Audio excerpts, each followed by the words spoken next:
guys, thanks for joining us on Family Life today here on YouTube. Make sure you subscribe. You don't want to miss any episodes, so hit the little bell and you'll get notifications and you won't miss anything. And if this encourages you, like it and share it with your friends. Yeah, share it with your friends. Yeah, welcome to Family Life Today. Hey, this is Shelby Abbott. Before we get started, if you gave to Family Life last month, I just wanted to say thank you so much. The gifts are still coming in, and we don't have final numbers yet, but I sincerely hope that you know we couldn't do this without you. I'm so grateful for your partnership with us at Family Life Today, and if you couldn't give, that's fine. We're so glad to have you listening. All right, now to today's show. One of my favorite characters in literature is Sherlock Holmes. And one of the things that I love about him is that he is hyper aware and observant of people, so much so that it surprises the people he's talking to, where he can learn something about somebody just by totally observing them and then speak into what they've felt, what their occupation is, all of that kind of thing. And when I think Peter's talking about live with your wives in an understanding way is be Sherlock Holmes.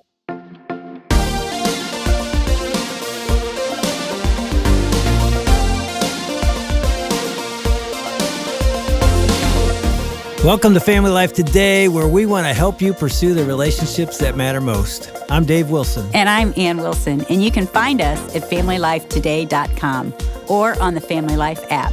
This is Family Life Today.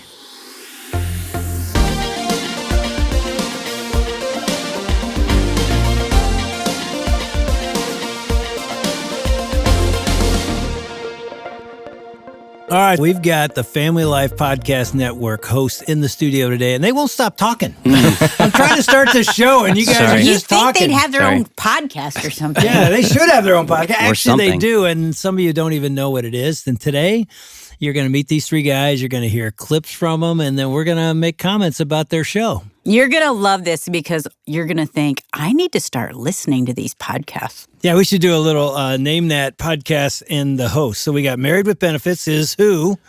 Brian Goins. We've got Real Life Loading, Shelby Abbott, and Ron Deal, Family Life Blended. We found out yesterday what those three dots were for Real Life Loading. I didn't know that. We're going to find out today even a lot more about them. That was good. Although we're going to wait on Shelby. We're going to start with you, Brian. Okay. You know, Married with get me out of the way. Let's get it out of the way. Save the best for first. Yeah, that's right. And I don't even know this. How long has Married with Benefits been a podcast? So we have 2 seasons, and we do more seasonal than we do like a weekly or regular, and so we pick more subject matter. So it's like when we find something interesting, then we want to talk about it, and it's myself. Shanti Feldhahn is the other one, has been on the podcast. She helps co-host on the first 2 seasons. We did questions every wife is asking. And then all the guys felt like they were left out, so we did questions every husband's asking. Those are the first 2 seasons. And this next season that's about to come out is questions every couple is asking about sex. Oh, boy. Yeah.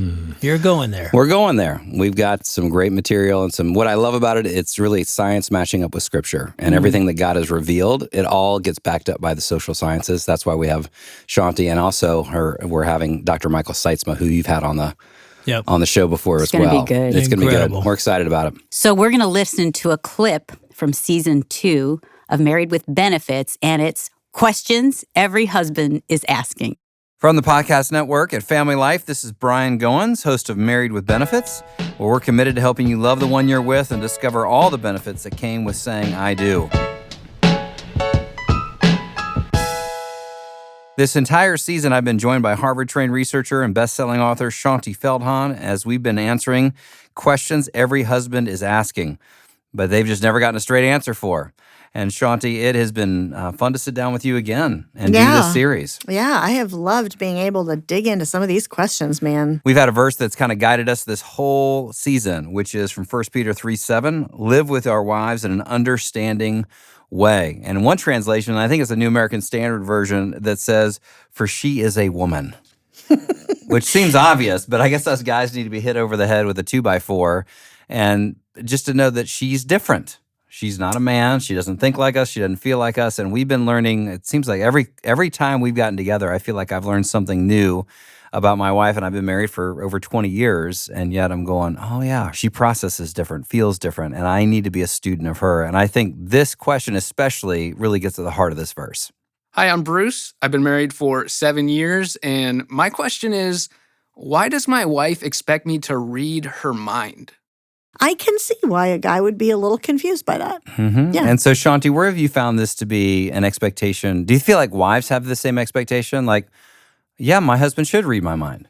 Well, to some degree, this is really unfair, but yeah, kind of. And I know the guys are Because we know what? that's not a superpower any of us have, right? No. And we know that. I think most women obviously are completely aware that this is not something we should expect. Under the surface, though, there is a understandable feeling that he should notice, at least if there's something wrong, and press into it. He should be able to notice that when, are you okay? Yeah, fine. Like, that should be a signal to any thinking person that the answer isn't, okay, great, I'll go turn on a game then. Right. But there is a signal that is being given that if you care about me enough, you will press in to try to figure out what's wrong. Yeah. One of my favorite characters in literature is Sherlock Holmes. Sir Arthur Conan Doyle, I thought, created one of the best characters that, and he stood the test of time. And one of the things that I love about him is that he is hyper aware and observant of people, so much so that it surprises the people he's talking to, where he can learn something about somebody just by totally observing them and then speak into what they've felt, what their occupation is, all of that kind of thing. And when I think Peter's talking about with this verse, live with your wives in an understanding way, is be Sherlock Holmes. I was ready for more. Yeah, I mean, and you can listen to Married with Benefits and you get the whole show. But I just got to say, as a husband, when I hear Shanti say that, I'm sort of upset. I'm like, if I ask you if you're okay and you say I'm fine, then I literally am good. I'm like, good, I will turn on the game because I asked you. You didn't say anything different. Are we really supposed to probe? Yes. I was going to say, yes. Dave, The but question is yes. I mean, how's the that worked answer out is for you? yes. Ask my wife. How's that worked out? I love Shanti. And I think, Brian, this podcast is amazing because every woman is saying, yes, observe me. You should know after all these years. Haven't I given off all these clues over the years? And so, yeah, we don't want to make a big deal. And so sometimes our I'm fine is, we want to be fine, but we're not. And we want you to observe us enough because other women, we do observe each other. And they do know when something's Notice she's wrong. only talking to me right now. I know. It's Look really at great you having guys. this conversation, watching you guys. That's right. I wish like you we're could in my see Dave family right room. now. It's a little It's therapy like, session sorry going I on. brought that up. Okay. Hey, let's decode the code. Okay. Because, here we go. Dan, check I me like out on this. this. Okay. All right? I think the real question is in the, yeah, I'm fine, send signal, send signal, send signal. Are you reading my signal? The real question is, do you care about me? Yes. And will you pursue me? Because if you hear what I'm trying to lay down, then you're going to pick it up and you're going to move toward me and say, no, it feels like there's something else here.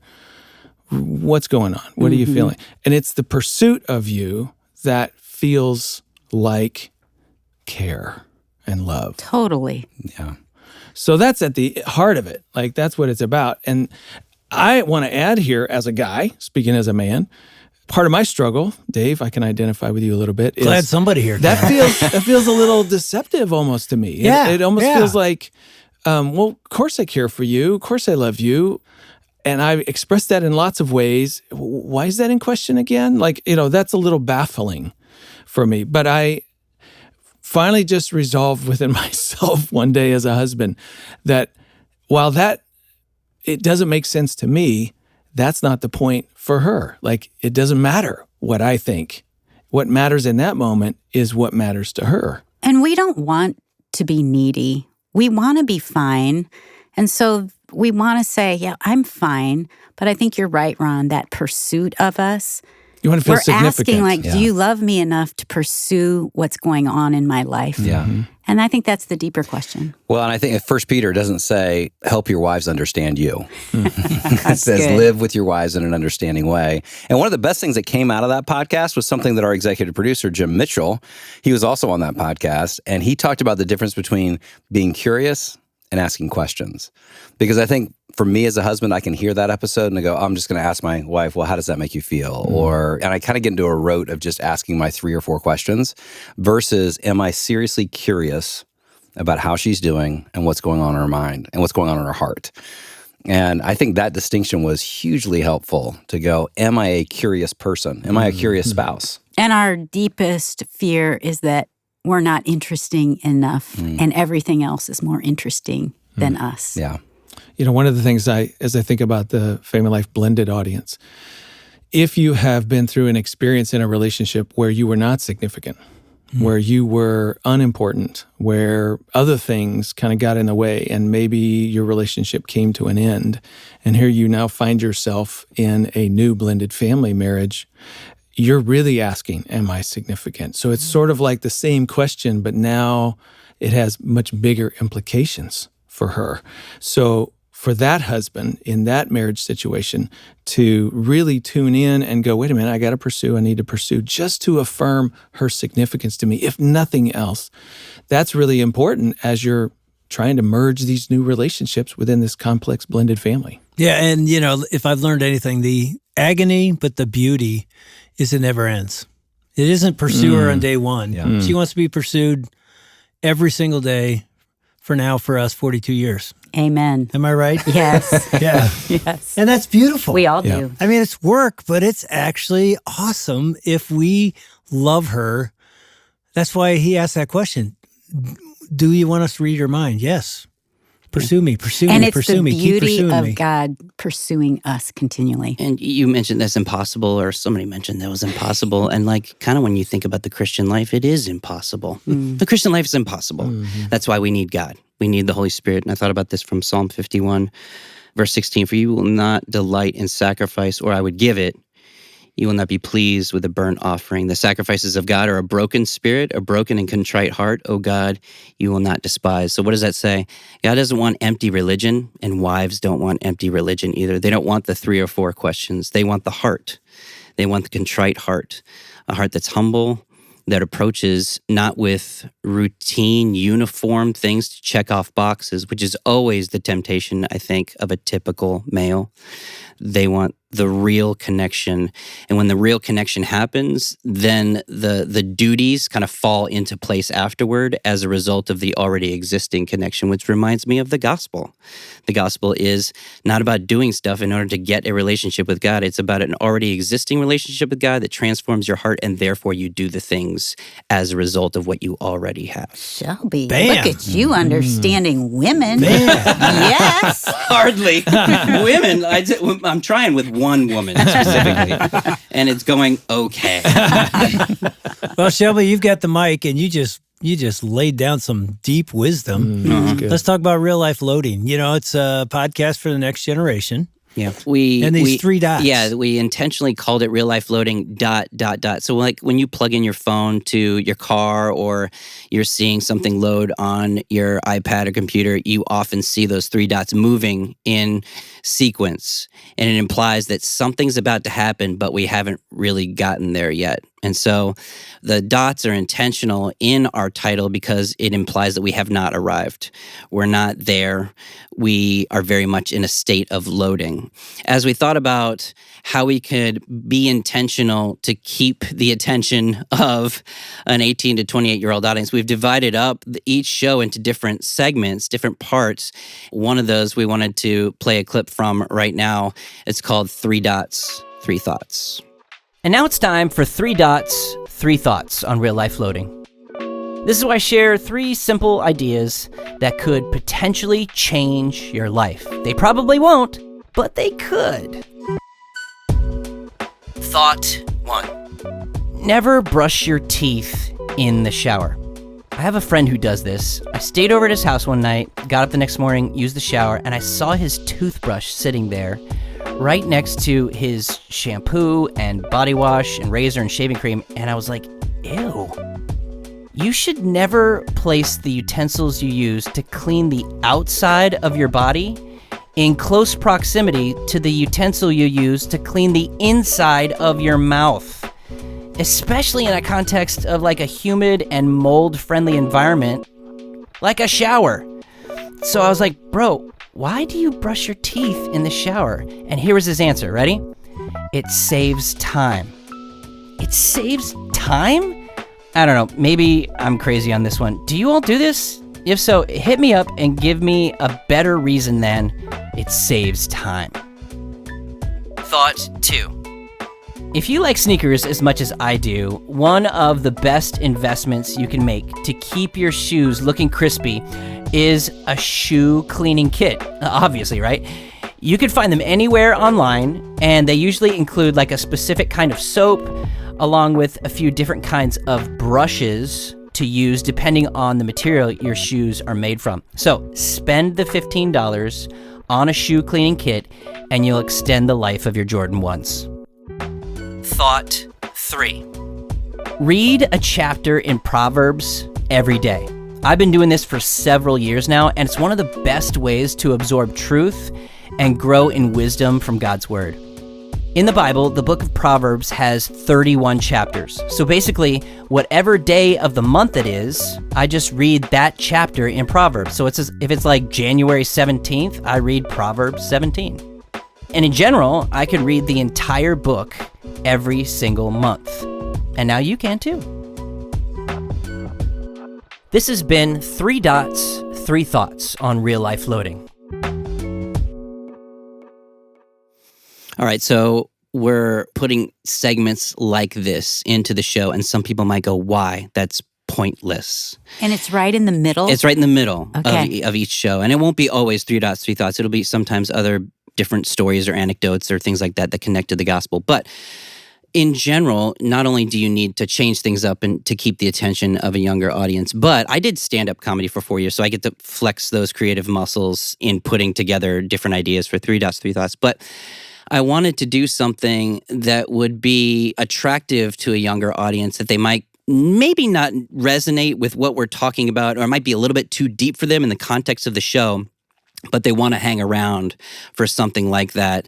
I've always said that humor has the ability to be able to break down walls in people's lives, and what better thing to do as ministers of the gospel than to break down walls utilizing humor and then move in with the strength of the gospel, which is what the rest of the show does. So some people might call those pieces and parts of the podcast kind of pointless. I'd say just the opposite. They're incredibly valuable. Yeah. I've got a 23-year-old, and I'm sitting here thinking, I'm going to make sure he knows about your podcast. Yeah. I mean, I want him listening to that kind of stuff. I want him picking up on those little tips and tools and absorbing a little humor and a little life wisdom along the way. Shelby, I'm curious, as parents, is there a certain way that would be more beneficial in how we talk to our kids?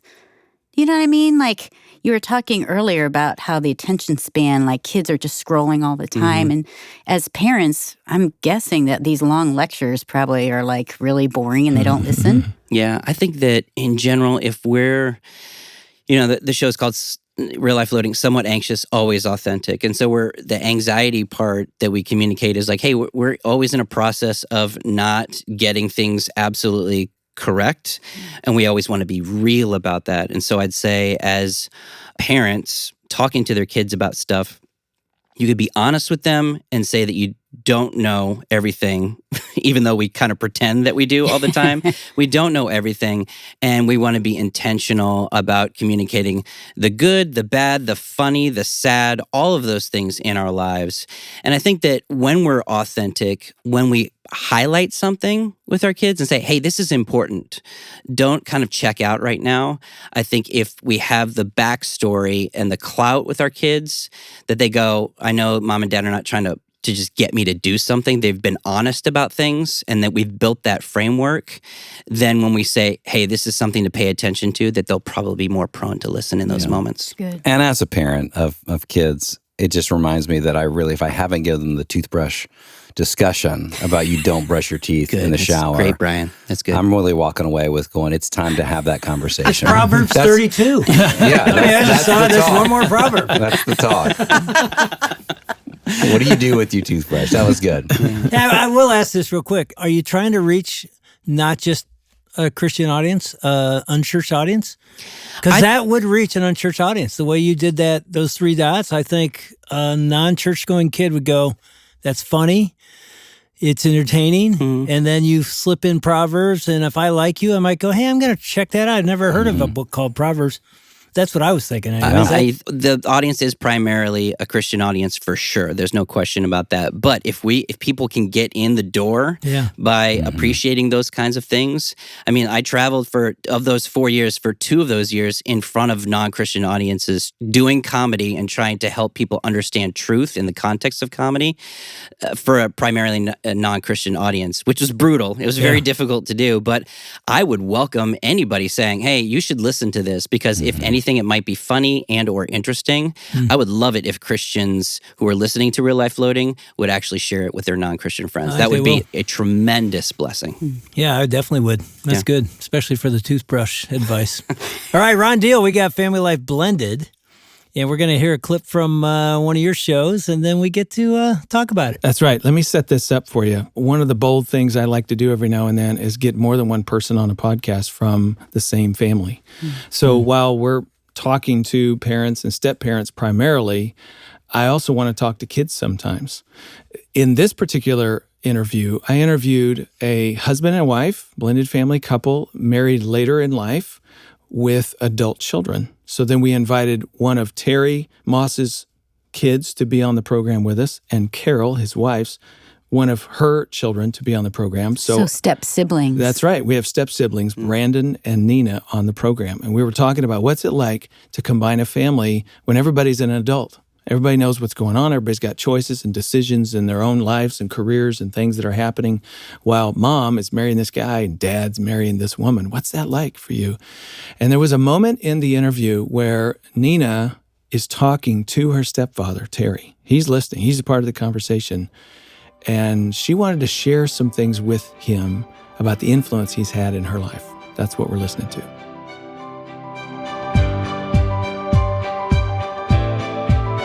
That was always one thing I appreciated, was my mom allowed my dad to not more so discipline me, but discipline me in his own separate ways, which I preferred over my mom. Just throw that out there. Preferred over my mom. Just to be clear to the listener, you're talking about dad, stepdad, right, yes, Terry? Yes. So you actually preferred his management style as a parent over mom? Yes, because it was exactly how you said. It was very managing. Yes. You're coming in the office. You're being called to the office. You're going to have a set time. We're going to sit and talk as to what you did, why you decided to do it, why you're never going to do it again. And we're going to sign a contract, and your name is on this sheet of paper. I don't remember doing that once. Yes. And so setting the expectation. Yes. Those disciplinary conversations would turn into then 2 hour conversations. And more so, I felt like as an adult now, I look back at it as, oh my goodness, Nina, you should have been way better. But you put this man through so much. But him really getting to know who I was and who I was becoming. Because again, he raised 2 young men. So he's coming into a relationship or a marriage now where he has a daughter, which of course feelings and emotions are having to be managed a lot different. Other than so yeah, I always appreciate the way that I was disciplined. I was always talked to and coached to do better. That's really neat. Now, again, you were 16, 17, 18, those early years when that was beginning to take place. What about now? As a grown woman, Nina, what do you need from Terry? I need my parents to not be on Zoom calls every time I try to because I'm still the same way. Like, I'll FaceTime my mom. I'm like, Mom, answer the phone. And she's like, I'm curling my hair. Me and Dad have a Zoom meeting in 2 minutes. And I'm just like, why do all these other people get all of your time and attention? Meanwhile, I'm just asking for a cookie recipe. Like I said, you're still a kid to your parents, no matter what age. Absolutely. Absolutely. Okay, Dave, and I just got to follow that clip by pointing out, look, step parents often get a bad rap. And I'm sitting right here with Shelby, who has a wonderful step parent in his life. And Nina was saying to that man, thank you for coming into my world and offering some guidance and for loving me. And I just think we need to celebrate foster parents, adoptive parents, step parents who do the hard work, come into a place where they're not sure if they're going to be received or accepted, and they don't know what the rules are, and they find their way, find their footing, and bring love to a child. It's a great thing. Yeah. That's one of the reasons why I love listening to Family Life Blended is that you give those pictures of gospel hope that regardless of the past, we know that God can work all things together for his good and for his glory. And so to be able to see that stepdad or that stepmom has come into a situation and brought a vision of what the gospel looks like that maybe the child wouldn't have gotten. Right. Again, we're not endorsing divorce, but at the same time, if God is truly a redemptive God, he knows that child needed a picture of the gospel. And it sounds like that's exactly what she received. And when I think about even the audience that we serve with Married with Benefits, one of the reasons why a lot of couples don't receive the benefits in marriage is because they're stressed out from parenting. That's one of the biggest obstacles to oneness that a couple will experience. So to be able to get practical, great theological wisdom, I think is hugely helpful, Ron. So thanks for doing what you do. And it's encouraging just to hear laughter in a blended home. So often you think, oh, it's just hard work. It doesn't really come together to that, extent where they are really enjoying one another. Right. And they're glad to be together. That was a message, just the joy and the laughter in that podcast. And to know that it sticks, too, because she's talking about this several years later. Yep. Like, I remember my stepdad, dropping me off every day my sophomore year of high school in front of the school. And when we get out of the car and slam the door, he would honk the horn every single time and scream out the window, "I love you." And I hated it every single time. I hated it. But looking back on that as a grown man now, I love it. I loved it. I love that he did that because he wanted to tease me and he wanted to love on me in the way that he does, and nobody else did it like him. And so it stuck. Are you doing that with your kids now? No. I would never do something like that. I'm going to start doing that with my grandkids. Yeah. But Ron, I think the thing I've really appreciated over the years listening is the authentic stories that you have on your show. And I love that the hope is in Jesus. I love that you say, it's messy. It can be complicated. It can be hard, but there's always hope. And I think that draws all of us in. And Shelby, I think you got to land the plane, baby. Yeah. Well, we're going to continue this conversation again tomorrow with Ron, Brian, myself, and the Wilsons. We hope that you'll join us. On behalf of Dave and Ann Wilson, I'm Shelby Abbott. We'll see you back next time for another edition of Family Life Today.